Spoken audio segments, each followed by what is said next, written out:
अच्छा जी, आज मैं आपसे एक फॉर्मूला डिस्कस करूंगी। वो फॉर्मूला जिससे आप ये रिकॉग्नाइज कर सकते हैं कि भाई गैमीट्स कितने बनेंगे और चेकर बॉक्स के डब्बे कितने बनेंगे, पनिट स्क्वायर कितना बनेगा। उस फॉर्मूले को कहते हैं हम 2 और n। n का मतलब है नंबर ऑफ हेट्रोजाइगोट्स। सिंपली ये फॉर्मूला होता है, आपने 2 लिखना है। अब लेट सपोज यहाँ पर कितने हेट्रोजाइगस हैं, यहाँ पे दो दो हैं। एक आर हम कर रहे हैं और एक वाई हम कर रहे हैं, ठीक है। दो दो ट्रेड्स हैं, तो आपने 2 लिखा। यहाँ पर क्या किया, 2 इंटू 2 कितना हो गया, गैमीट्स कितने बनेंगे, गैमीट्स बनेंगे 4। और आपको पता है गैमीट्स कैसे बनते हैं, क्रॉस मल्टीप्लीकेशन होती है, पहले इसकी इसके साथ, फिर इसकी इसके साथ, फिर इसकी इसके साथ, फिर इसके साथ। तो यहाँ पर हमारे पास 4 गैमीट्स बनते हैं, कैपिटल, स्मॉल, कैपिटल, स्मॉल, ठीक है। तो यहां से हमें पता चल जाता है कि भाई गैमीट्स इतने बनेंगे। और आप इसका स्क्वायर लगा दें, ठीक है।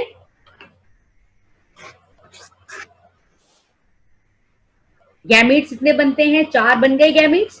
अब आप इस 4 का स्क्वायर लगा देंगे तो आपको ये पता चल जाएगा कि बॉक्स कितने बनेंगे, ठीक है। अब 4 का अगर आप स्क्वायर लगाएं तो 4 इंटू 4 कितना हुआ, 16, ठीक है। सिंपल सा फॉर्मूला है। 2 स्ट्रेट कितना है उसको उस पे लिख देना है, नंबर ऑफ एन पे ये लिख देना है, तो आपको पता चल जाएगा कि इसके गैमीट्स कितने बनेंगे। और गैमीट्स का आप स्क्वायर निकालेंगे तो आपको पता चल जाएगा कि नंबर ऑफ बॉक्सेस कितने बनेंगे। अब इसी तरीके से एक और एग्जाम्पल ले लेते हैं। ये हमारे पास एग्जाम्पल ये है, इसमें आपके सामने कितने कैरेक्टर डिस्कस हो रहे हैं, 1 2 3, ठीक है। हमारे पास कितने डिस्कस हो रहे हैं, एक ए डिस्कस हो रहा है, एक बी डिस्कस हो रहा है, एक सी डिस्कस हो रहा है और एक डी डिस्कस हो रहा है, ठीक है।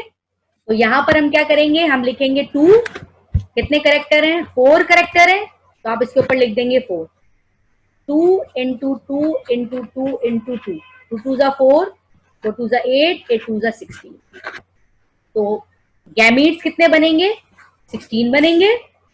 और चेकर बॉक्स में कितना बनेगा, 16 को 2 से अगर आप मल्टीप्लाई करते हैं तो 16 इंटू 16 आप उसी हिसाब से उसको मल्टीप्लाई कर लेंगे, ठीक है। क्या होता है भाई 16 इंटू 16 जी, कैलकुलेटर के बगैर सब सॉल्व करना है जी। 256, इतना लंबा तो बना नहीं रहे होते खैर चेकर बॉक्स, लेकिन आप देख लें हमारे पास ट्रेड जितने आगे बढ़ते जाएंगे उतना ही ज्यादा आपको चेकर बॉक्स में उसके बॉक्सेस की तादाद बढ़ती जाएंगी। अब देखें ये तो हो गई 4 ट्रेड्स की एग्जांपल ना। अब हम जरा ले लेते हैं 3 ट्रेड्स की एग्जांपल, ठीक है। 3 ले लेते हैं, लेट सपोज 3 ट्रेड्स हैं, ये डी नहीं है, ठीक है।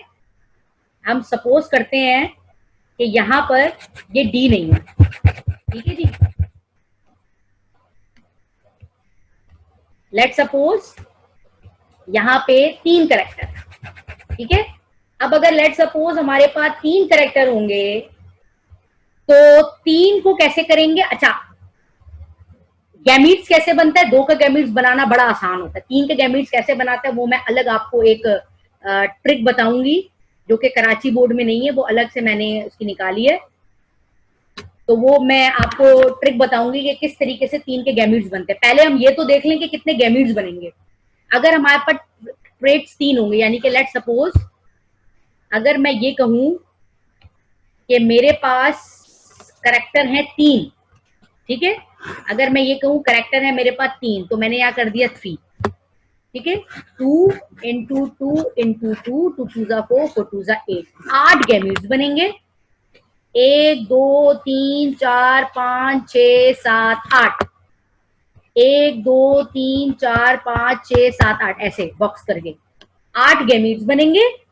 और इसके डब्बे कितने बनेंगे, इसका स्क्वायर लगा देंगे, 8 8 जा 64, ठीक है। तो 64 इसके डब्बे बनेंगे।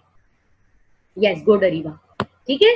तो इसी तरीके से आप क्या करते जाएंगे, आप इसकी तादाद बढ़ाते जाएं, बॉक्सेस बढ़ते जाएंगे, गैमीट्स बढ़ते जाएंगे। अगर पेपर में एमसीक्यूज में ये सवाल आता है कि how many gametes are present in this one, आपने सिंपली क्या करना है, आपने एक फॉर्मूले को फॉलो करना है।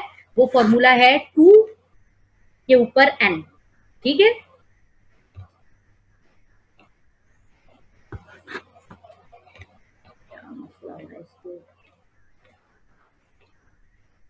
ठीक है, सिंपल सा फॉर्मूला है 2 के ऊपर n। आपने सिंपली 2 लिखना है, n का मतलब है कितने ट्रेड्स की बात हो रही है। यहाँ पर 2 ट्रेड्स की बात हो रही है तो 2 लिख दो, 3 की हो रही है 3 लिख दो, 4 की हो रही है 4 लिख दो। तो कितने में उसको आपस में करो मल्टीप्लाई, ठीक है। लेट सपोज 3 की हो रही है तो 2 2 जा 4 4 2 जा 8, यानी कि गैमीट बनेंगे 8। ये तो तय हो गया। अब अगर पनिट स्क्वायर की बात आएंगे कि कितने स्क्वायर का बॉक्स बनेगा, तो आपने इसका स्क्वायर, सिंपली जो भी आंसर आएगा उसका स्क्वायर लगा दो, तो वो 8 8 जा 64, तो 64 का डब्बा बन जाए, ठीक है। तो तभी आप जब देखते हैं तो आपकी बुक में एग्जाम्पल हमेशा या तो एक ट्रेड के कंपैरिजन की होती है जिसमें 4 डब्बे बनते हैं, या फिर 2 ट्रेड की आती है जिसमें 16 डब्बे बनते हैं, ठीक है। इतनी बड़ी तो बात होती नहीं है, लेकिन आपको बेसिकली फॉर्मूले का पता होना चाहिए है, ठीक है। और जब हम 2 ट्रेड्स की बात करते हैं, that is called dihybrid cross, ठीक है। उस ट्रेड्स को आप क्या कहते हैं, उस ट्रेड को आप कहते हैं डाई हाइब्रिड क्रॉस।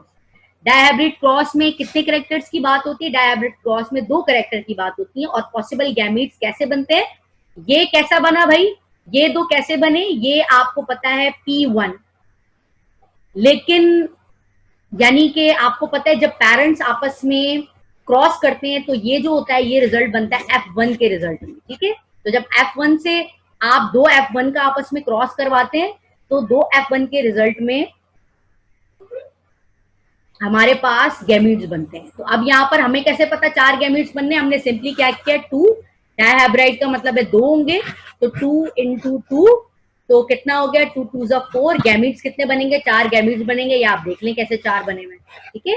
4 गैमीट्स बनेंगे, और चेकर बॉक्स कितना बनाएंगे, इसका स्क्वायर लगा दे तो 4 4 16, ठीक है। तो जितने भी यानी कि 2 कैरेक्टर के पॉसिबल गैमीट्स 4 बनते हैं, ठीक है। और इनका पनिट स्क्वायर कितने डब्बों का बनेगा, वो 16 का बनेगा। तो डायहाइब्रिड का ये, अब ये डायहाइब्रिड का आपके सामने जो एग्जांपल इन्होंने लिखे, तो जैसे मैंने मोनोहाइब्रिड का बनाया था तो उसका हमारे पास कितना आ रहा था, 1:2:1 जीनोटाइप आ रहा था, और 3:1 फिनोटाइप आ रहा था, जो मैंने लास्ट क्लास में डिस्कस किया था। डायहाइब्रिड क्रॉस का क्या आता है, 9:3। अब आपको कोई चेकर बॉक्स बनाने को नहीं बोल देगा, आपको सिर्फ पनिट स्क्वायर की क्वांटिटी पता होनी चाहिए, और आपको ये पता होना चाहिए कि जब मोनोहाइब्रिड क्रॉस आता है तो उसका पॉसिबल जीनोटाइप और फिनोटाइप क्या बनता है। इसी तरीके से जब हम डायहाइब्रिड क्रॉस की बात करते हैं तो डायहाइब्रिड क्रॉस में जीनोटाइप तो बहुत ज्यादा ही अलग लेवल पे चला जाता है, लेकिन हम फिनोटाइप की जब बात करते हैं तो इसका आता है 9:3:3:1। फिनोटाइप की बेस पे हम इसको जो डिवाइड करते हैं, तो ये जो 9:3:3:1 है ना, ये बेसिकली हमारे पास होता है इसका फिनोटाइप। और अगर आप इसके जीनोटाइप की बात करेंगे तो जीनोटाइप में कि देखो राउंड येलो 9 थे, राउंड ग्रीन 3 है, तो अगर आप ग्रीन ग्रीन को सबको मिला दो ना, ग्रीन ग्रीन को मिला दो और येलो येलो को मिला दो, तो वो इसका बन जाता है जीनोटाइप। लेट सपोज कि इसका जो जीनोटाइप है वो हमारे पास होगा 12:4, right? So this is the genotype of dihybrid cross 12:4, good। और जो इसका फिनोटाइप होगा वो होगा 9:3:3:1। तो बेटा आपको जीनोटाइप और फिनोटाइप मोनोहाइब्रिड क्रॉस का और डायहाइब्रिड क्रॉस का पता होना चाहिए। आपको एमसीक्यूज में कोई चेकर बॉक्स बनाने को नहीं बोल देगा, ठीक है जी। अच्छा जी, अब बात कर देते ट्राइहाइब्रिड क्रॉस का। ट्राइहाइब्रिड क्रॉस की मैं आपको पहले से बता चुकी हूँ। ट्राइहाइब्रिड क्रॉस में सिंपल फॉर्मूला क्या है, 3 कैरेक्टर है, आपने क्या किया 2 3 लिख दिया, तो क्या हुआ 2 2 4 4 2 8, यानी कि 8 गैमीट्स बनेंगे।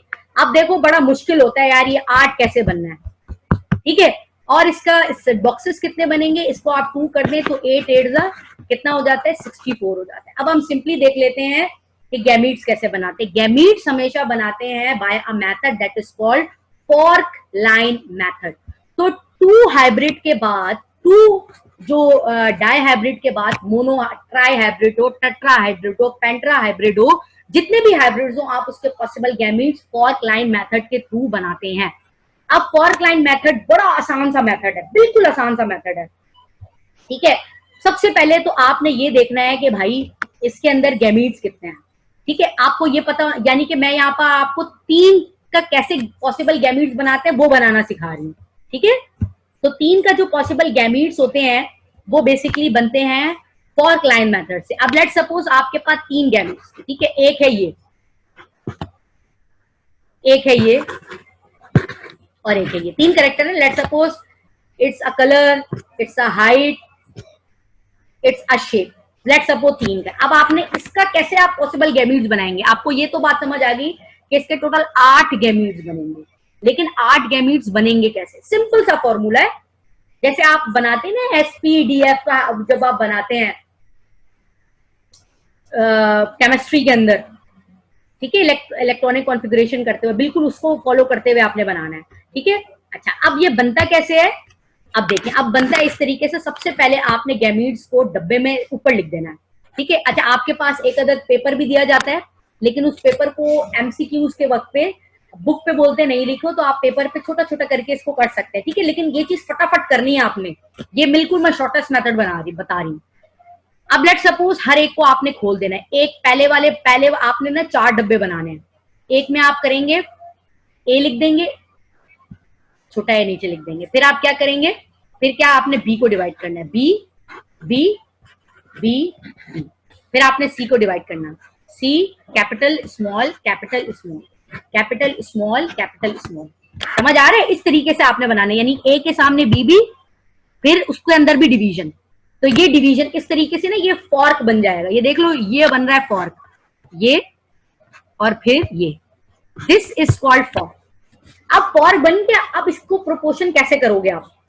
इसका प्रोपोर्शन इस तरीके से करोगे, देख लो मैंने डायग्राम सामने निकाली हुई, ये ए डिवाइड हो गया, बी बी डिवाइड हो गया, सी सी डिवाइड हो गया। अब कैसे? इसको मल्टीप्लाई इससे करोगे, फिर इसको मल्टीप्लाई इससे करोगे, एक गैमिट बन जाएगा। ये रहा एक गैमिट, ठीक। फिर ए को मल्टीप्लाई फिर बी से करोगे, फिर इसको मल्टीप्लाई फिर सी से करोगे, ये एक गैमिट बन गया। यानी कि ऐसे ऐसे गाड़ी चलेगी, ऐसे फिर ऐसे फिर ऐसे फिर ऐसे, क्रॉस मल्टीप्लीकेशन। इसी तरीके से यहां पर कितने बन गए? 4 गैमिट यहां बन गए। अब ये इसके साथ मल्टीप्लाई होगा, फिर इसके साथ एक गैमिट, ये इसके साथ फिर इसके साथ दूसरा गैमिट, ये इसके साथ फिर गैमिट, ये इसके साथ फिर इसके साथ फिर गैमिट। समझ में आ रहा है? तो इस तरीके से आपके पास कितने गैमिट बन जाएंगे? 8 गैमिट बन जाएंगे। अब लेट सपोज अगर आपके पास टेट्रा हाइब्रिड होता, आप क्या करते? लेट सपोज डी भी होता, तो आप इसके आगे डी कर देते, कैपिटल स्मॉल कैपिटल स्मॉल, इसको भी मजीद डिवाइड कर देते, capital small capital small capital small capital. फिर मल्टीप्लाई कैसे होता है? ये इसके साथ, फिर इसके साथ, फिर इसके साथ, फिर ये इसके साथ, इसके साथ, इसके साथ, आगे चलता रहता है। फिर खुद ब खुद गैमीट्स, खुद ब खुद 16 गैमीट्स बन जाते हैं। समझ आ रही है बात? तो ये इस मेथड को आप कहते हैं फॉर्क लाइन मेथड। तो आपसे कोई पूछे possible gametes of this one, options दिए हो, इसके कोई वो नहीं होती। इसकी मेन ट्रिक ये है कि आपको फोर्क लाइन मेथड पता होना चाहिए, कैसे गैमीट्स बनते हैं। आपने फटाफट उस छोटे से पेज पे इसकी लाइंस बनाई और इनको मल्टीप्लाई करके आपके सामने नंबर पूछे तो आसानी बात है।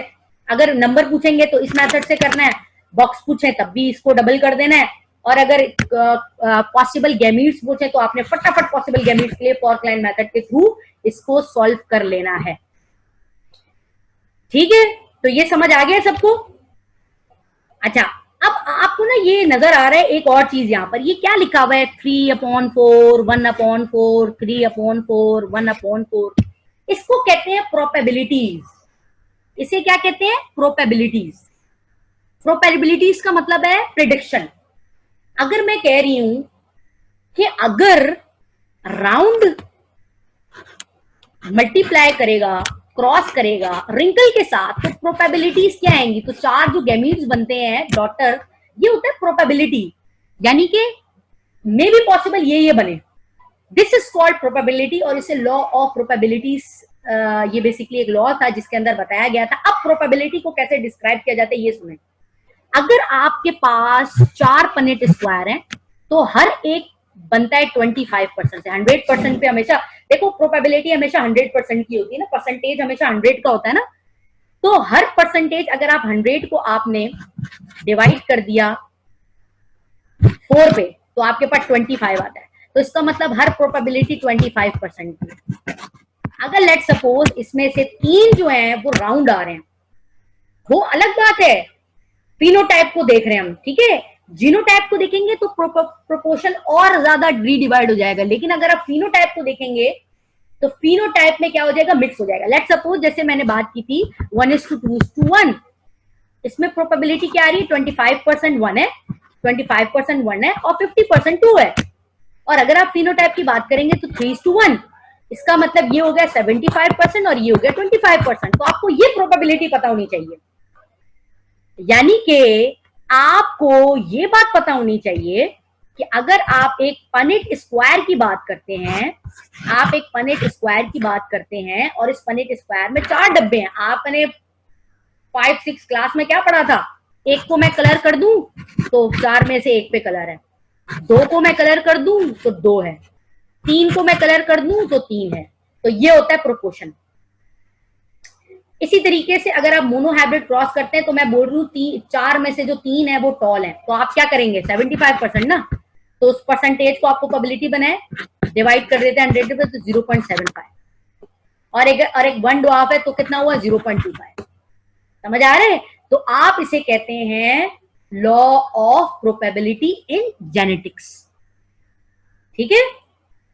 Now test cross, What do you mean by test cross? Cross का मतलब तो आपको समझ आ रहा है, मेटिंग हो रही है 2 ऑर्गेनिज्म की। अच्छा, it is the mating between an individual of unknown genotype and a homozygous recessive individual.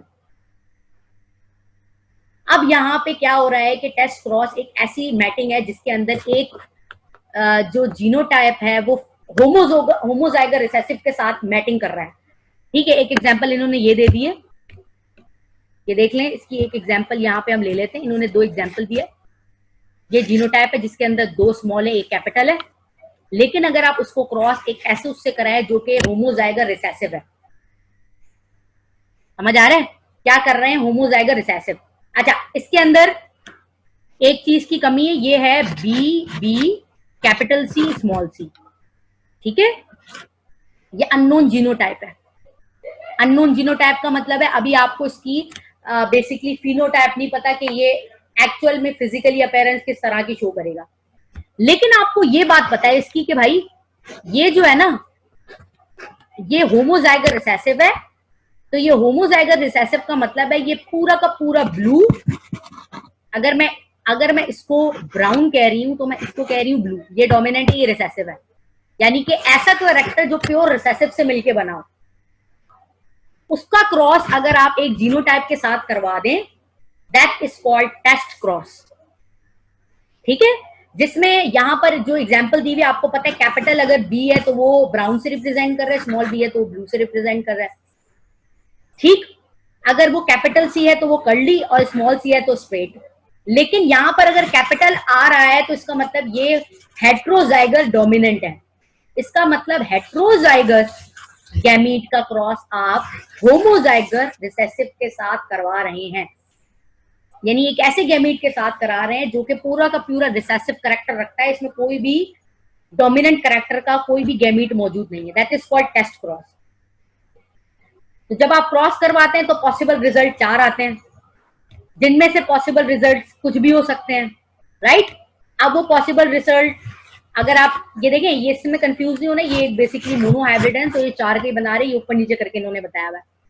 तो अगर आप 4 का करा रहे हैं ना तो उसके अंदर प्रोबेबिलिटी बताओ क्या बनती है, जब आप सिर्फ आपने आपसे कोई टेस्ट नहीं करवाया जाएगा कि आप इसको क्रॉस करके बताएं, आपसे ये पूछा जाएगा कि टेस्ट क्रॉस का रिजल्ट क्या आता है। टेस्ट क्रॉस का रिजल्ट ये आता है कि उसमें सिर्फ एक जो है वो रिसेसिव बनता है, यानी कि रिसेसिव आगे जाके छुप जाता है।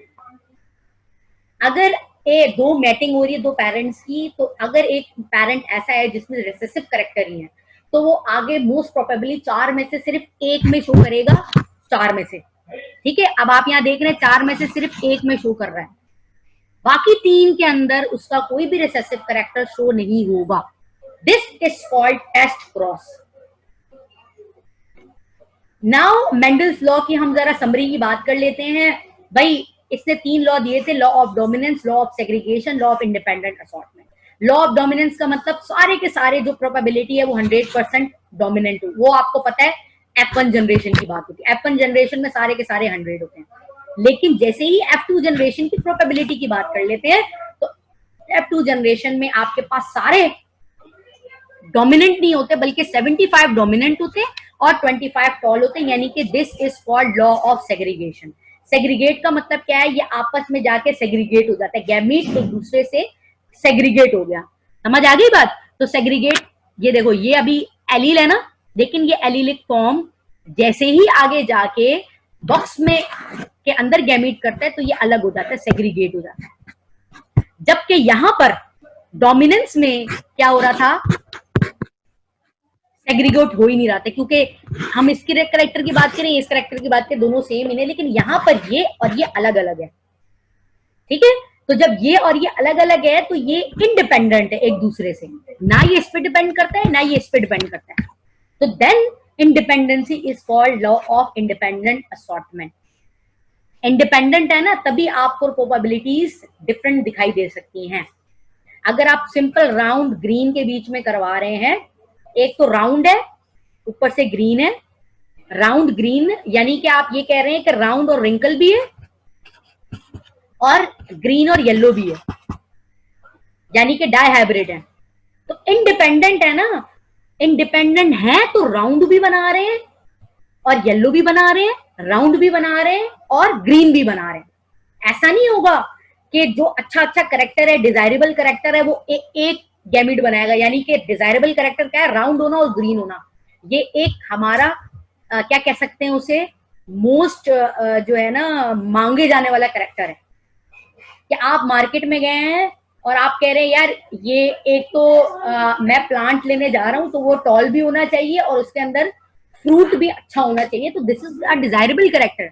लेकिन प्लांट्स जो है वो उस डिजायरेबल करेक्टर के ऊपर डिपेंडेंट नहीं होता कि उसने यही बनाना है, बल्कि वो टॉल बनाता है, ग्रीन भी हो सकता है, ड्वार्फ हो सकता है, तब भी ग्रीन भी हो सकता है। तो this is called independent assortment. अलग अलग इंडिपेंडेंटली असॉर्टेड होते हैं गैमेट्स, तभी आपको वेरिएशन शो होती है और इसी वे यही वेरिएशन आगे जाके एवोल्यूशन कॉज करती हैं। ठीक है जी। नाउ एक अलग कॉन्सेप्ट है इनकम्प्लीट डोमिनेंस। अब इनकम्प्लीट डोमिनेंस बेसिकली आपने कंप्लीट डोमिनेंस पढ़ लिया। भाई एक तो होता है कंप्लीट डोमिनेंस जिसमें डोमिनेंट जो है अपन जनरेशन में शो हो रही है, यानी कि सारे ऑफस्प्रिंग डोमिनेंट। एक अगर मैं रिसेसिव बोलूं तो इसका मतलब चलो भाई रिसेसिव शो हो रहा है। अब ये क्या मतलब होता है इंडिपेंडेंट इनकम्प्लीट डोमिनेंस? ठीक है जी, ये इनकम्प्लीट डोमिनेंस का मतलब क्या है? इनकम्प्लीट डोमिनेंस का मतलब ये है कि भाई जब F1 जनरेशन, यानी कि देखो अब जब ये क्रॉस करवा रहा था ना मेंडल, तो इसने क्या देखा, इसने ये देखा कि भाई F1 जनरेशन 100% डोमिनेंस भी नहीं आ रहा, इसके अंदर ना कुछ इनकम्प्लीट चीजें शो हो रही हैं और उसने इस इनकम्प्लीट होने की वजह से इसने वेरिएशन, यानी कि लेट्स सपोज अगर आप रेड और व्हाइट का क्रॉस करवा रहे हैं तो होना तो ये चाहिए था ना कि ज्यादा रेड बन जाए और कम व्हाइट बन जाए, लेकिन यहां पर बेसिकली होता क्या है कि पिंक बन रहे हैं ना। तो ये जो न्यू करेक्टर है, इस करेक्टर को इसने बोला this character is called incomplete dominance.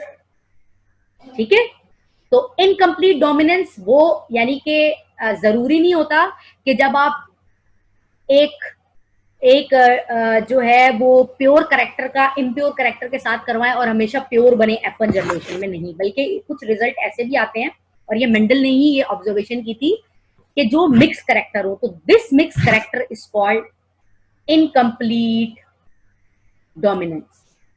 ठीक, अब जैसे लेट सपोज बड़ी एक एग्जांपल दी थी इन्होंने स्नैप ड्रैगन फ्लावर की, और ये वो फ्लावर होते हैं जो हमारे पास पिंक कलर शो करते हैं।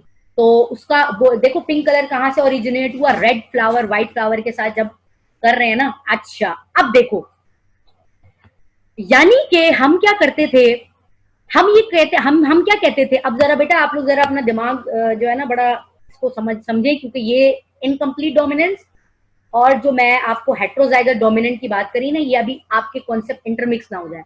आप इसे क्या कहते थे, ये जब आर और आर शो करता था तो आप इसे क्या कहते थे, आप इसे ये कहते थे ना डोमिनेंट, है ना भाई, आप क्या कहते थे, ये हेट्रोजाइगस डोमिनेंट, ये क्या है हेट्रोजाइगस डोमिनेंट, आप इसे पिंक नहीं कहते थे। लेकिन एक ऐसी स्पीशीज थी, ग्रुप ऑफ ऑर्गेनिजम्स थे, जो कि जब रेड और व्हाइट का क्रॉस हो रहा था तो उनकी ऑफस्प्रिंग जो है वो व्हाइट ओरिजिनेट हो रही थी, और इनका जब जीनोटाइप देखा जा रहा था तो इनका जीनोटाइप भी यही था। ठीक है, तो F1 जनरेशन की ये जो जीनोटाइप है इसे इसने हेट्रोजाइगस डोमिनेंट यानी कि हेट्रोजाइगस डोमिनेंट पिंक कहला रहा है। तो जब ये रिजल्ट पिंक शो करे तो इसका मतलब ये है कि ना इसने कंप्लीट डोमिनेंसी शो की, ना इसने कंप्लीट रिसेसिव शो की, बल्कि इसने दरमियान का अपनाया रास्ता, और that is called incomplete dominance. और इसे आप क्या कहते हैं, इस रिजल्ट को आप कहते हैं this is called incomplete dominance.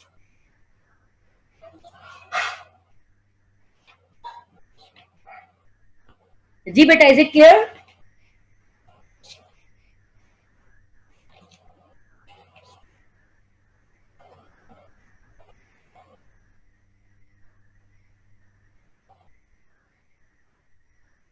ठीक है, तो स्नैप ड्रैगन मैंने आपको पहले भी बताया था, ये स्नैप ड्रैगन फ्लावर्स में इसने देखा, एक्सपेरिमेंट देखा था मेंडल ने, यानी कि जहां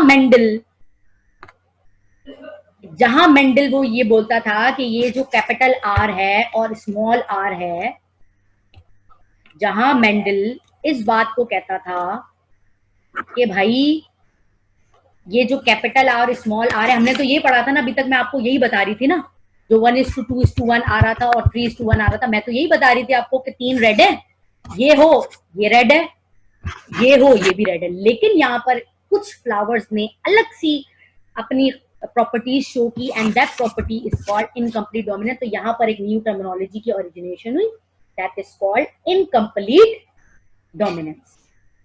ठीक है, तो इसका मतलब क्या है कि जब हेट्रोजाइगस इंडिविजुअल होता है तो दो कंडीशन होती हैं, या तो वो हेट्रोजाइगस डोमिनेंट शो करेगा, या फिर वो इनकम्प्लीट डोमिनेंसी शो करेगा। ठीक है, अब सवाल ये आता है हमें कैसे पता चलेगा, हमें फिनोटाइप से पता चलेगा, हमें सिंपली फिनोटाइप से पता चलेगा।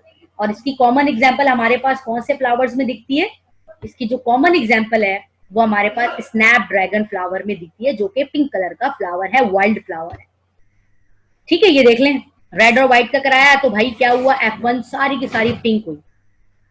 अच्छा, अब जरा आप देखें कि जब आप इस पिंक का, यानी कि F1 जनरेशन की हमने बात कर दी ना, अब आप जरा थोड़ा सा और आगे बढ़े, यानी कि F1 जनरेशन बन गई पिंक। अब जब आप F2 जनरेशन की बात करेंगे तो एक पिंक अपने साथ एक व्हाइट का क्रॉस करवा रहा है।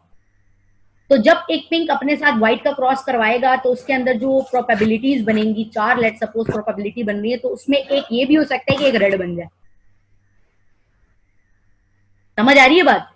तो इसका मतलब ये है कि what do you mean by incomplete dominance. एक तो मैंने आपको पिछले तक मैंने आपको ये बता दिया था कि भाई F1 जनरेशन में ये कंडीशन है ना, जिसमें इस कंडीशन में आप बात कर रहे थे हेट्रोजाइगस डोमिनेंट की, दिस इज कॉल्ड व्हाइट। और अगर आप हेट्रोजाइगस डोमिनेंट को क्रॉस करवाएं रिसेसिव के साथ, होमोजाइगस रिसेसिव के साथ, या फिर आप हेट्रोजाइगस डोमिनेंट को क्रॉस करवाएं हेट्रोजाइगस डोमिनेंट के साथ, समझ आ रहे हैं? यानी कि ये है ना, ये बन रहे हैं ना, चारों के चारों ये बन रहे हैं, तो हम इन्हीं के बीच में क्रॉस करवाएंगे। तो जब आप इसको क्रॉस करवाएं, आप लेट्स सपोज खुद क्रॉस करके देखें, भाई ये मैंने यहाँ पर क्रॉस करवा दिया, ये मैंने यहाँ क्रॉस करवा दिया, तो capital R small r, capital R small r, खुद ब खुद एक रेड कलर बन गया। तो इसका मतलब F1 जनरेशन में डोमिनेंसी छुप गई, लेकिन F2 जनरेशन में वो फिर डोमिनेंट कैरेक्टर शो करके आ गया। तो इसमें आप वो नहीं हो सकते, एकदम चौंक नहीं सकते कि भाई अगर पिंक कलर का क्रॉस करवाया तो रेड कैसे आ गया। भाई हो सकता है इसकी जो पेरेंट जनरेशन है उसमें ये रेड कलर हो। इसकी मिसाल ऐसी है कि लेट सपोज आप पेरेंट का क्रॉस करवाया आपने, ठीक है, दादा दादा ग्रैंड पेरेंट्स की मिसाल ले रहे हैं। आपकी जो ग्रैंड मदर है उनकी पर्पल कलर की आईज थी, और पर्पल नहीं सॉरी ब्लू कलर की आईज थी, और आपके जो ग्रैंड फादर है उनकी है ब्राउन कलर की आईज। लेकिन क्या हुआ कि F1 जनरेशन में सारी की सारी ब्राउन आईज वाले आए, यानी कि आपके पेरेंट्स ब्राउन आईज वाले थे। तो अगर लेट सपोज इंटर मैरिजेस हुई हैं और कजन मैरिजेस हुई हैं, तो या फिर आप कुछ भी इसको ये मिसाल भी ले सकते हैं कि अगर लेट सपोज आपके अपने पेरेंट्स है और दोनों की आईज का कलर ब्राउन है, और आपके जो सिबलिंग्स है उनमें से एक का कलर आ गया भाई ब्लू, तो ये चौंकने वाली बात नहीं है, ये मोस्ट प्रोबेबली पॉसिबल है। क्या पता आपके जो ग्रैंड पेरेंट्स हैं उनमें से किसी का कलर हो। तो ये करेक्टर बेसिकली कहलाता है इनकम्प्लीट डोमिनेंसी का करेक्टर। F1 में तो छुप गया, लेकिन F2 के अंदर आपको वो करेक्टर आगे अपेयर हो गया, ठीक है। तो जब नेक्स्ट F2 जनरेशन में पिंक भी बन सकता है, व्हाइट भी बन सकता है, और रेड भी बन सकता है। तो देखो ये होती है variation, this is called evolution. Now एक और टर्मिनोलॉजी है that is called codominance. Codominance का मतलब है कि दोनों के दोनों कैरेक्टर अपने आप को शो करवा रहे हैं, ठीक है। कोडोमिनेंस की मिसाल क्या है कि दोनों कैरेक्टर अपने आप को शो करवाएंगे। लेट सपोज कि अगर मैं मिसाल लूं कि रेड का क्रॉस आप करवा रहे हैं व्हाइट के साथ, ठीक है। अब क्या हुआ, अब जो फ्लावर बन रहा है वो ऐसा भी है, सरफेस रेड है, ऊपर डॉट व्हाइट है, दोनों शो हो गए ना, रेड भी शो हो गया व्हाइट भी शो हो गया, या व्हाइट सरफेस है, ऊपर रेड डॉट्स जो हैं वो व्हाइट है। So this is called codominant. So what is the definition of codominant? Both alleles are expressed. Incomplete dominance में क्या था कि दोनों मिक्स्ड हो गए। इनमें क्या है कि दोनों एलील्स जो हैं वो एक्सप्रेस्ड हो गए, यानी कि आप इसे मल्टीपल एलील भी कहते हैं। और ये जो मल्टीपल कोडोमिनेंस की एग्जांपल है ज्यादातर हमें ब्लड ग्रुप टाइप में दिखती है। हमारे पास कितने टाइप के ब्लड ग्रुप हैं?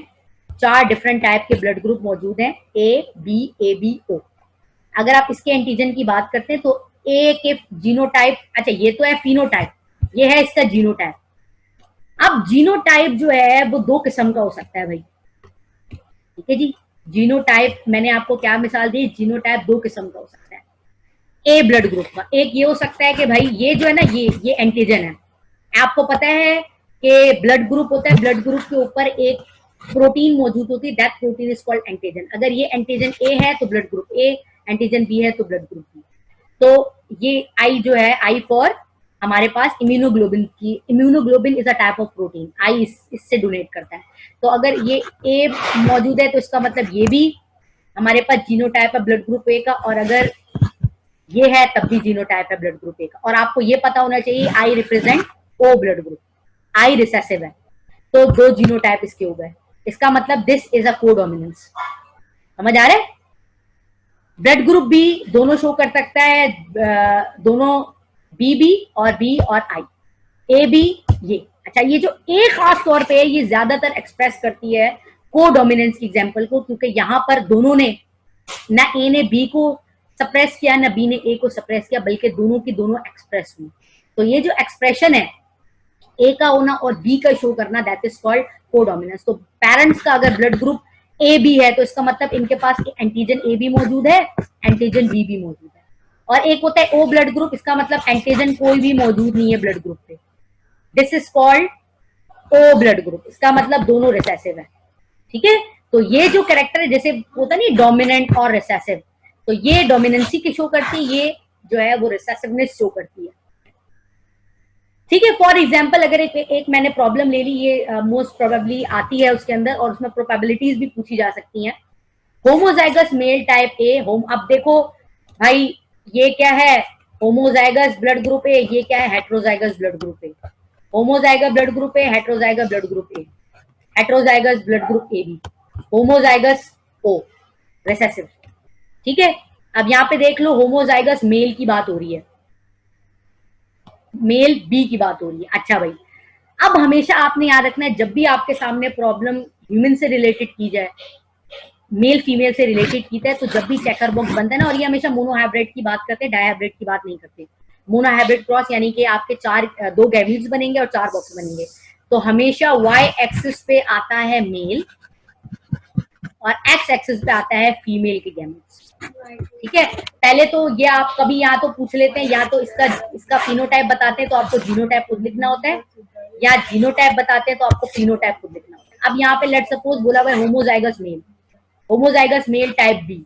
अब आपने होमोजाइगस का मतलब है दोनों सेम है, ठीक है जी, बी ब्लड ग्रुप बी। दूसरा हेट्रोजाइगस फीमेल ए। हेट्रोजाइगस का मतलब ये एक आई कैपिटल होगा, एक स्मॉल होगा, और स्मॉल के ऊपर कभी भी आता नहीं क्योंकि स्मॉल जो है वो ओ को रिप्रेजेंट करता है, एंड ओ के पास आपको पता है कोई भी एंटीजन मौजूद नहीं। आपने दोनों का क्रॉस करवाया, क्रॉस फटाफट करके आपको क्या नजर आया, आपको ये नजर आया कि भाई आपके पास जो है वो 3 प्रोबेबिलिटीज बनेंगी। ठीक है, आपके पास 2 प्रोबेबिलिटीज बनेंगी। एक या तो होगा blood group A B, homozygous blood group A B, या होगा हेट्रोजाइगस ब्लड ग्रुप बी। या इसका जीनोटाइप क्या हुआ, homozygous blood group A B या फिर हेट्रोजाइगस ब्लड ग्रुप बी। ठीक है, तो यहां पर 4 में से 2 बॉक्स कवर किए थे इसने, और 4 में से 2 बॉक्स कवर किए थे। ये होगी इसकी प्रोबेबिलिटी। ठीक, और अगर आप सिंगल की बात करेंगे तो जाहिर सी बात है, 2 कैरेक्टर में से एक कैरेक्टर, क्योंकि 2 प्रोबेबिलिटी बनी है ना, 2 प्रोबेबल बने आपके gamete, future gamete of spring के, 2 में से एक होमोजाइगस ए बी और 2 में से एक हेट्रोजाइगस बी। तो दोनों कैरेक्टर की अपीयरेंस होना, दैट इज कॉल्ड कोडोमिनेंस। ठीक है, दूसरी कोडोमिनेंस की एग्जांपल आप लोग लिख लें, ये आप लोग खुद करेंगे। मेल टाइप ओ, दोनों आई हैं भाई, फीमेल टाइप ए बी, ए और बी, इन दोनों का आप क्रॉस करवाएंगे और प्रोबेबिलिटीज निकालेंगे। ठीक है, तो या तो आपको फिनोटाइप बोल दिया जाता है तो आपको जीनोटाइप निकालना है, आपको जीनोटाइप निकल जाता है। अच्छा, अब क्या करते हैं ये लोग, इसको वर्डिंग में लिखते हैं। ठीक है, हमने क्या तक इंटरमीडिएट में क्या किया होता है, इसको जीनोटिपिकली देखा होता है, वो फिनोटिपिकली एक्सप्लेन करते हैं कि half of the offspring are blood group homozygous A and half of the blood group is heterozygous B. इस तरीके से वो प्रोबेबिलिटी लिखते हैं, तो आपको उसकी वर्डिंग पता होनी चाहिए। ठीक है जी, तो ये मैं इसके आपके सामने कुछ केसेस भी निकालूंगी, ये चैप्टर जैसे ही एंड होगा फिर हम इंशाल्लाह केसेस एमसीक्यूज। अच्छा जी, यानी कि ये जो कोडोमिनेंस है इसके अंदर क्या चीज इन्वॉल्व है, इसके अंदर मल्टीपल एलील्स इन्वॉल्व है। ठीक है, तो इसी के साथ एक टर्मिनोलॉजी हमारे पास आ जाती है, that is called multiple allele. और ये जो हमारे पास ब्लड ग्रुप की एग्जांपल्स थी, ये it is example of multiple allele. ये मल्टीपल एलील्स की ही एग्जांपल है कि ऐसा एक फॉर्म जिसमें एक से ज्यादा एलील्स मौजूद हैं, that is called multiple allele, या एक से ज्यादा वो कैरेक्टर शो करते हैं। तो आप ये देख लें, यानी कि एक चीज के ज्यादा कैरेक्टर होना, that is called multiple allele, है ना भाई। हमारा जैसे अगर मैं आपको एग्जांपल दे रही हूँ, हमारा आई कलर का एक एलील है ना, एक एलीलिक पेयर है, हमारे हाइट का एक एलीलिक पेयर है, हमारी आई कलर का एक एलीलिक पेयर है। लेकिन जब हम यहाँ पर बात करते हैं ब्लड ग्रुप की, तो ब्लड ग्रुप एक कैरेक्टर है लेकिन उसके 4 एलीलिक फॉर्म नजर आती हैं, blood group A, blood group B, blood group A B और blood group O. That's why एक ऐसा जीन जो कि बहुत ज्यादा, यानी कि एक ही जीन के बहुत सारे कैरेक्टर होना, ठीक है, तो ये हमारे पास एग्जांपल, यहाँ पर हमारे पास जो बेहतरीन एग्जांपल ह्यूमन बीइंग में आती है वो ब्लड ग्रुप सिस्टम की आती है। और यहाँ पर आपको सिंपली दिख रहा है ना, this is a homozygous dominant, heterozygous dominant, homozygous dominant, heterozygous dominant, homozygous dominant, homozygous recessive. ठीक है, तो ये मैंने जैसे आपसे डिस्कस किया, अभी आप लोग कॉन्सेप्ट क्लियर करते जाए। चैप्टर के एंड में मैं सारी की सारी आप लोगों के सामने लेके आऊंगी, हम प्रैक्टिस करेंगे इसकी, जो जितनी भी आती है ना जेनेटिक्स प्रॉब्लम्स जो आती हैं, वो हम सारी जो है उससे रिलेटेड, इनहेरिटेंस से रिलेटेड सारी प्रॉब्लम डिस्कस करेंगे कि कैसे एमसीक्यूज में आ रही होती है। अभी सिर्फ कॉन्सेप्ट क्लियर करते हुए हम आगे बढ़ेंगे। ठीक है जी। अच्छा, आप ये देख रहे हैं कि मैं ना एक टॉपिक से दूसरा टॉपिक इंटरलिंक कर रही हूँ, ठीक है। तो बीच बीच अब आप ये नहीं करिएगा कि चैप्टर की सीक्वेंस चेंज हो गई, ठीक है। हम कॉन्सेप्ट सिर्फ इसको क्लियर करते हुए जा रहे हैं। अच्छा, नेक्स्ट हमारे पास होता है that is sex linked trait. अच्छा जी, आपको ये बात पता है कि इससे पहले हम जितने भी ट्रेड्स की बात कर रहे थे ना, आई कलर की, अच्छा अब ये आगे हम आगे हैं, मेंडल ने सिर्फ कोडोमिनेंस तक ही अपनी रिसर्च की थी। अब मॉडर्न रिसर्च के साथ साथ न्यू न्यू चीजें इनहेरिटेंस हमें पता चलती हैं।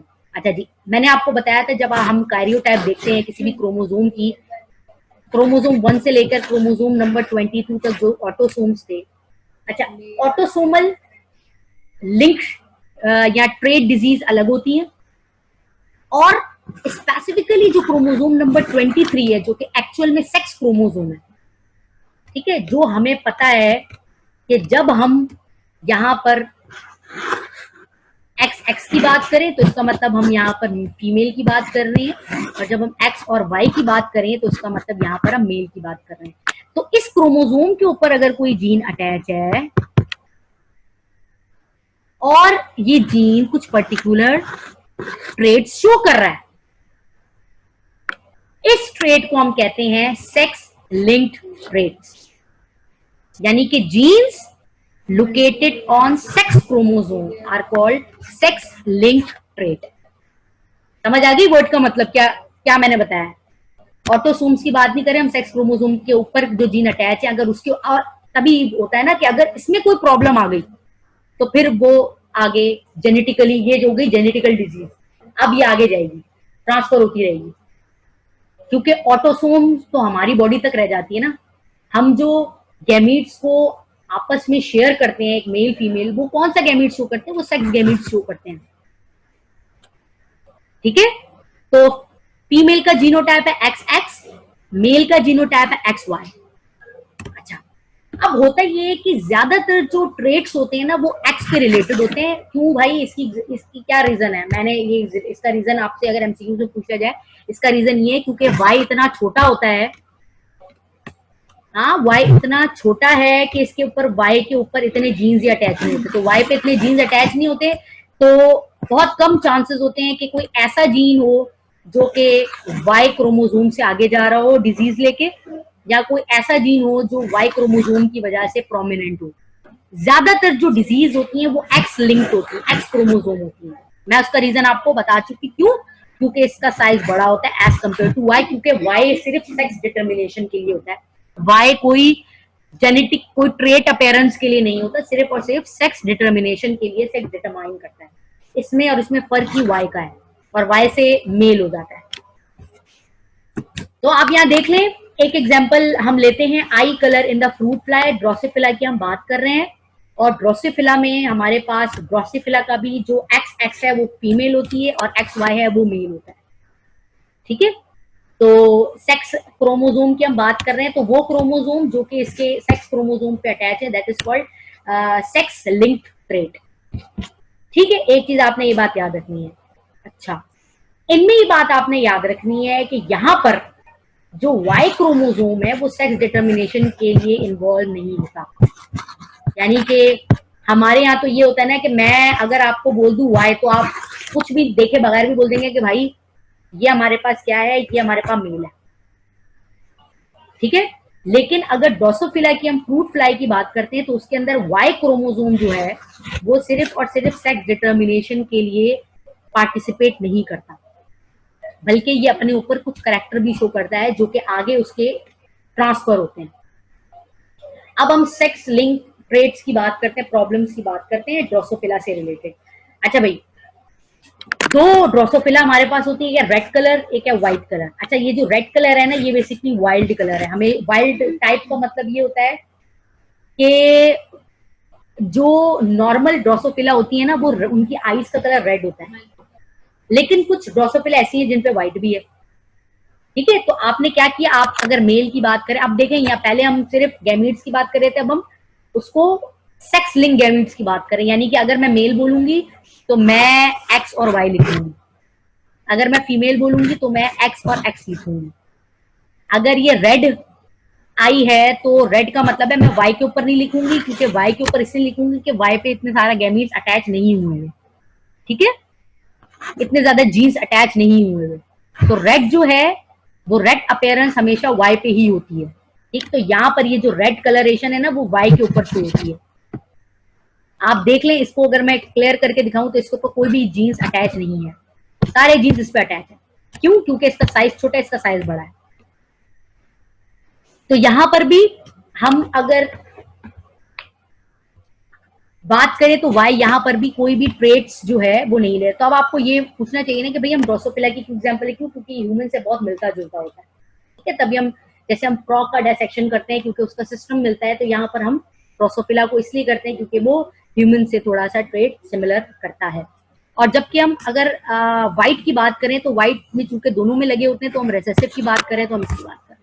अब मैं आपको क्रॉस करना तो यहाँ बताऊंगी नहीं, ठीक है। आप सिंपली क्या करेंगे, वाई है तो वो आएगा वाई एक्सिस पे, ये जो फीमेल है वो यहाँ आएगा, उसको कैपेबिलिटीज निकालनी है, ठीक। That is called sex link trait. अभी हम प्रॉब्लम्स की नहीं बात है, डिजीज पे बात नहीं आ रहे, डिजीज हम ह्यूमन से रिलेटेड ही पढ़ेंगे। अभी हम सिर्फ उन ट्रेड्स की बात कर रहे हैं जो कि सेक्स क्रोमोसोम्स पे होते हैं, ठीक। अब जब हमने इसको क्रॉस करवाया तो 50% रेड आई बने फीमेल और 50% व्हाइट आई मेल बने। देख लें आप, एक तो जाहिर सी बात है जब आप क्रॉस करवाते तो ये होता है ना 50% मेल बनेंगे 50% फीमेल बनेंगे, है ना भाई। अब ये फीमेल बन गई, ये फीमेल है ये फीमेल है, हेट्रोजाइगोट डोमिनेंट रेड, दोनों हेट्रोजाइगोट डोमिनेंट। जबकि यहां पर क्या बना, व्हाइट बना। क्यों? क्योंकि दूसरे पे तो डिपेंडेंट ही नहीं है ना, ये इस पे डिपेंडेंट है। अगर ये इस पे डिपेंडेंट है तो अब अगर इसके ऊपर एक आर आ गया तो डोमिनेंट हो गया, स्मॉल आर आ गया तो रिसेसिव। इस पे तो डिपेंडेंट ही नहीं कर रहा ना, क्योंकि ये तो इन्वॉल्व ही नहीं है जीन्स को कैरी करने में, ठीक है जी। अच्छा, अब हम जरा बात कर लेते हैं यहाँ पर फीमेल कैरीज की, क्योंकि मैंने आपको अभी बात बताई है कि female is a carrier of many disease. क्यों? क्योंकि जो फीमेल का हमारे पास क्रोमोजोम है उसका साइज बड़ा है, उसके ऊपर ज्यादा जीन्स अटैच है, तो डिजीज भी उस पर हो सकती है। तो female is a carrier, carrier का मतलब कैरी करने वाला, जिनमें एक हमारे पास एग्जाम्पल आता है हीमोफीलिया। हीमोफीलिया कौन सी डिजीज है?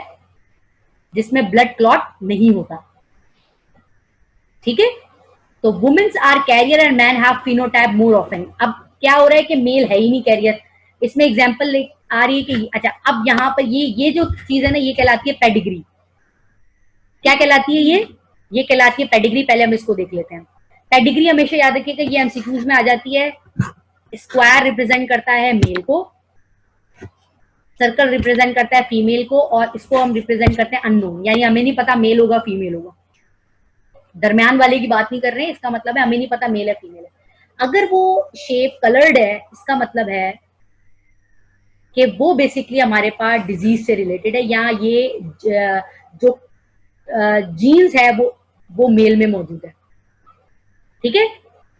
या फिर अगर दोनों हाफ ऑफ कलर फिल होता है तो इसका मतलब है वो हेट्रोजाइगस है, ठीक है। ये हो गया होमोजाइगस अगर इसमें कलर्ड है, और अगर हाफ ऑफ कलर्ड है रेड और व्हाइट तो ये हेट्रोजाइगस कलर शो करेगा। तो ये होती है पेडिग्री।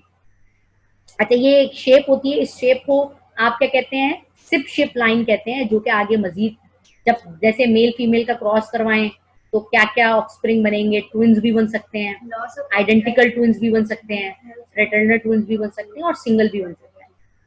फीमेल सिंगल, आइडेंटिकल दोनों बने हैं बॉय, और ये फ्रेटर्नल एक बॉय एक गर्ल। तो ये कहलाता है हमारे पास पेडिग्री, ठीक है जी। अच्छा, यहाँ भी पेडिग्री थी क्योंकि फीमेल कैरियर थी, तो फीमेल ने आगे जाके क्रॉस किया, क्योंकि फीमेल के पास डिजीज है ना, तो आगे जितनी भी फीमेल बनेंगी वो सारी की सारी डिजीज होंगी, ये डिजीज। अब क्या हुआ कि अच्छा, अब इसके अंदर क्या था कि इसको इन्होंने, ये बात आप याद रखने हैं, what do you mean by carrier and what do you mean by full, यहाँ पर ये चीज क्लियर करने वाली। अच्छा भाई, कैरियर क्या होता है कि भाई ये हमारे पास, अगर मैं सपोज कर रही हूँ कि एक्स है, कैरियर का मतलब है एक पे है, एक पे नहीं है, यानी कि यहाँ फिर जाहिर सी बात है पहले हम डोमिनेंट लिखते हैं, तो पहले मैं डोमिनेंट ही बताऊंगी। एक पे है, एक पे नहीं है, this is called carrier. Let suppose अगर हम हीमोफीलिया की बात करें तो आपको पता है हीमोफीलिया को कैपिटल एच से शो करते हैं, तो इसका मतलब ये एच बड़ा है, यानी कि यहाँ पर कुछ भी नहीं था, ये हीमोफिलिक है। तो ये जो कंडीशन हुई होगी कैरियर, तो तभी देख लें हाफ पे हमारे पास, हाफ पे डिजीज है, हाफ बिल्कुल ठीक है क्रोमोसोम इसका। तो जब हाफ पे डिजीज हो और हाफ बिल्कुल ठीक हो तो उसे ऐसे रिप्रेजेंट करते हैं, हेल्दी को कैपिटल से, डिजीज को एच से। और अगर मैं दोनों को स्मॉल से करूं तो इसका मतलब ये फुल फीमेल कैरियर डिजीज है। ठीक है, अब होता क्या है कि कैरियर वाला अगर नॉर्मल से करवाए तो आगे जो डॉटर बनती है वो भी कैरियर होती है, F1 जनरेशन भी कैरियर, F2 जनरेशन भी कैरियर, लेकिन जब F3 जनरेशन होती है तो उसके अंदर मेल आ जाता है फुल, यानी कि कैरियर से आप फुल। अच्छा अब आप देखें, अब ये ना बड़ी लंबी चौड़ी कहानी है, इसको मैं, क्योंकि हम उससे रिलेटेड तो बात नहीं कर रहे, हम सिर्फ इसको एमसीक्यूज के हद तक देखेंगे। आपने सिर्फ ये बात याद रखनी है कि जब एक कैरियर नॉर्मल से क्रॉस होता है, कैरियर का नॉर्मल से, जैसे यहाँ पर हमारे पास एक एग्जांपल दी है, कैरियर का नॉर्मल से जब हो रहा है तो फीमेल भी कैरियर बनेगी। अच्छा, उसकी दोनों जनरेशन तक फीमेल ही कैरियर होंगी, लेकिन चूंकि आपको पता है मेल के अंदर भी एक्स जाता है ना, तो अगर मेल के पास एक भी एच आ गया तो वो एच जो है उससे ये कैरियर मेल नहीं बनाएगा, उससे ये फुल हीमोफिलिक डिजीज वाला मेल बनाएगा। मेरी बात समझ आ रही है आप लोगों को? अच्छा, यानी कि फीमेल के पास चांसेस है थोड़ा बचने की, क्योंकि उसके पास 2 एक्स है ना। अगर लेट सपोज एक एच पे है और एक एच पे नहीं है तो दैट मीन ये कैरियर हो सकती है। लेकिन अगर मेल है तो मेल का एक ही एक्स है और एक ही एक्स पे अगर एच आ गया तो ये कैरियर तो हो नहीं सकता ना, ये तो फुल डिजीज कैरियर कहला गया। इसके पास तो फुल डिजीज वाला जो है ना मेल कहला दिया। मेल के पास कैरियर होने के चांसेस नहीं होते, मेल कैरियर होता ही नहीं है।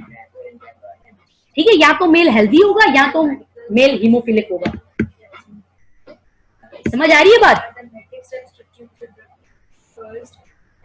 So this is called sex link traits related to X chromosome.